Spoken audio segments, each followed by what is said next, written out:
In 1950, in the country of Albania, at the time Albania was under communist rule, and in 1950 there was a young woman who was only 23 at the time. Her name was Maria Tucci, and Maria Tucci taught third grade. And one morning, on a Wednesday morning, she got up, got dressed, she grabbed a rosary, and she was walking to the school where she taught third grade. And as she was walking with her rosary, one of the communist authorities saw her with a rosary, had her arrested for no other reason that she had a rosary. She spent the next 6 months in prison being tortured for the simple fact that she had a rosary. And they said to her, you know, Maria, this is not that big a deal. All you got to do is give us your rosary, renounce your Catholic faith, renounce Jesus Christ, and you can walk out the door. No big deal. And she said, I'm ready to die for my faith. And die she did. She gave her life. Saint Maria Tucci. That was in 1950. At the same year, in North Korea, as you know, we were going through the Korean War, and there was a Catholic priest, also an army chaplain. His name was Father Emil Capuan. He's from Kansas, and believe it or not, he and I actually went to the same seminary in St. Louis, Missouri. So he was in a prisoner of war camp. He was captured by the communists. And during his time in the prisoner of war camp, he was going from soldier to soldier to soldier, hearing confessions and trying to comfort them. It was very, very cold, so many had hypothermia. And he himself got dysentery and hypothermia, and as he's dying, Father Emil Capuan, he looks over, and the soldier right next to him has such bad frostbite on his toes that Father Emil took his feet in his lap, and he spent the next 12 hours massaging his feet because they were so black with hypothermia and frostbite. The last thing that Father Capuan did before he died is he removed his own socks and boots, put them on the soldier, and died. His cause is now up for canonization at the Vatican. How do we get this type of virtue and courage? Maria Tucci was 23 years old, Father Capuan was 35, and yet each one of them, to the very end, under great adversity and stress, gave their life. But it kind of begs the question, doesn't it? How do we grow in virtue? I mean, what does it mean to be a virtuous person, yeah? I mean, all of us would agree that we need more of this in the world, especially in this country, yeah? We need to be men and women of virtue. So how do we practice virtue? Well, how do we grow in it? We practice. How do you learn ballroom dancing? You practice. How do you learn a language? Practice. How do you learn to play guitar? Same with virtue. We practice, the saints tell us. You want to grow in virtue? Practice it. You want to grow, by the way, in vice? It works the same way. This is how we grow. We become a virtuous person, right? Self-control, modesty, honesty, integrity. Then we have the cardinal virtues of prudence, justice, temperance, and fortitude, which is how we relate to other people, and the theological virtues of faith, hope, and charity, how we relate to God. Does anybody remember your confirmation back in 1812? You remember this? You remember the bishop asking you, what are the gifts of the Holy Spirit? Anybody remember how many gifts of the Holy Spirit there are? I'll give you a hint, there's 7. Okay. Wisdom, understanding, counsel, fortitude, knowledge, piety, fear of the Lord. Wisdom, understanding, counsel, fortitude, knowledge, piety, and fear of the Lord. Well, how do we grow in this? We practice. Practice it. We hear about this in Isaiah chapter 11, the importance of the gifts of the Holy Spirit. You know, our first president, George Washington, he said this about virtue. He said, "Virtue is tested in the presence of the highest bidder." What does that mean? Virtue's tested in the presence of the highest bidder. He said, in other words, it's easy to talk about being patient when your patience is not tested. It's easy to talk about generosity when your generosity is not tested. It's easy to talk about chastity when your chastity is not tested. It's easy to talk about patience when your patience is not tested. But we're in the presence of whatever it is, and it hits us. Now you see the mettle of the man and the mettle of the woman, because I'm going to be honest with you, folks. Here's the deal. You and I are leaders. So if you're leading your family or your marriage, people expect you to be the rudder. They expect you to steady the ship, okay? Now, you may not think of yourself as a leader, but you are. And that's when we see what we call moral character.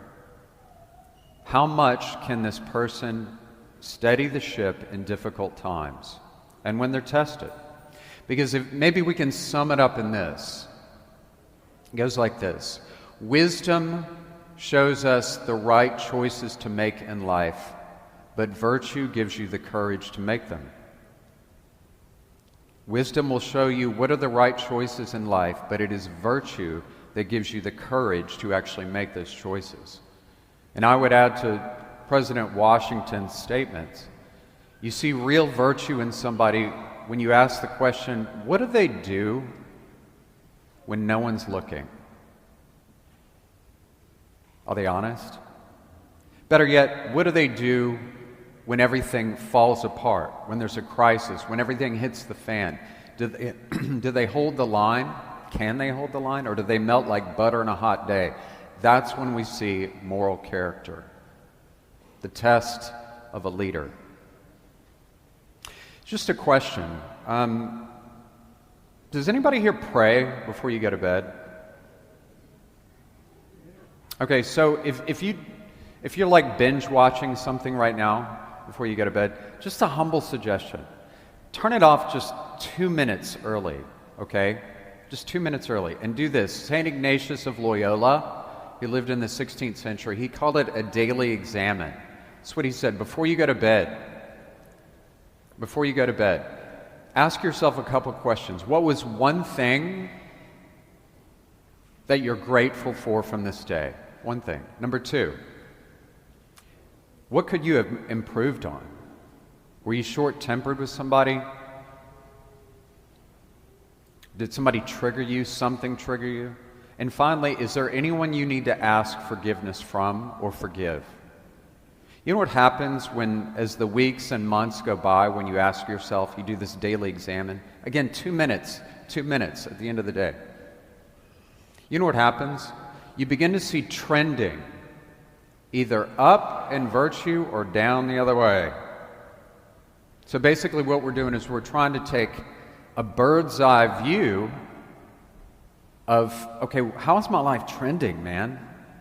Like, are we getting better or not so better? Because I can guarantee you, you may not be aware of it, but the people around you are. And so the way that we grow in virtue is by practicing virtue. And that's what we're trying to do. Because the truth is, wisdom, it'll show us the right choices to make, but if somebody doesn't have virtue, they'll never have the courage to make those good choices. I'll close with this. Some of you may be aware that in Mexico, in the 1920s, from 1927 to 1929, there was a president at the time, his name was Plutarco Calles. He hated the Catholic Church. He killed thousands and thousands and thousands of Catholics. In fact, he killed nuns, priests, bishops, men, women, and children. Burned down churches, closed churches, hated them. In fact, he was so bad, he used to hang Catholics, and he would hang them from the light poles in the train station.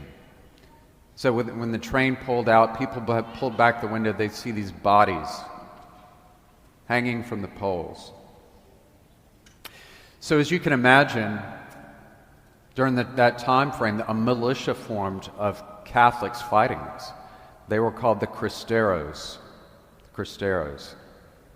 And one of the Cristeros was a 14-year-old boy. His name was Jose Sanchez. And Jose used to take the ammunition and run it to this guy, and he would hide priests so they could celebrate Mass, which was illegal.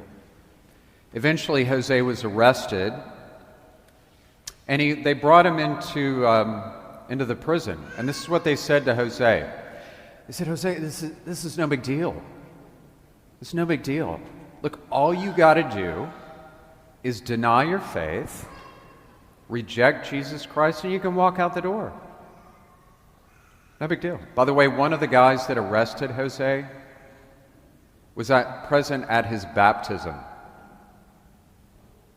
So they arrested him. And Jose looked at him and he said, "Que viva Cristo Rey." Long live Christ the King. Now, what I'm about to tell you is pretty gruesome, but I feel like it's important to say it. When Jose said this, they made him lay down and they sliced off the bottom part of both of his feet. Just cut about an inch off the bottom part of both of his feet.